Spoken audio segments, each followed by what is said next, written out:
कौन से वक्त पानी पीना ज़्यादा बेहतर है? तिब्बी माहिरीन का मानना है कि हमें दिन का आगाज़ वाफिर मिकदार में पानी पीकर करना चाहिए। अमेरिकी मैगजीन न्यूज़ वीक में शाये होने वाली एक रिपोर्ट में बताया गया है कि काफ़ी या चाय के साथ दिन का आगाज़ सेहत बख्श नहीं। कैफीन चाहे कितनी ही लजीज क्यों ना हो, चाहे वो इंस्टेंट हो, दूध के साथ हो या सप्रेसो का महज एक शॉट, ये मुज़िर सेहत है। बताया गया है कि मर्दों के लिए दिन में 3.7 लीटर और ख़वातीन के लिए 2.7 लीटर पानी पीना ज़रूरी है। रिपोर्ट में डॉक्टर लियोन्स का कहना है कि उनके बहुत से मरीज दोपहर के वक्त ज़्यादातर पानी पीते हैं, चाहे वो काफ़ी पानी पीते हों, लेकिन सुबह के वक्त वो तो ज़्यादा मिकदार में पानी पीते हैं या बाद में कुछ भी नहीं पीते हैं, खाने के साथ पानी पीते हैं।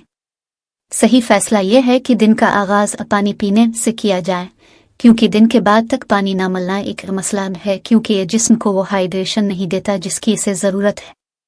जबकि US national academy of medicine, जो एक गैर मुनाफा बख्श तंजीम है, तजवीज़ करती है कि 19 से 30 साल की उम्र के मर्द रोज़ाना 3.7 लीटर पानी पिएं और इसी उम्र की ख़वातीन को रोज़ाना 2.7 लीटर पानी पीना चाहिए।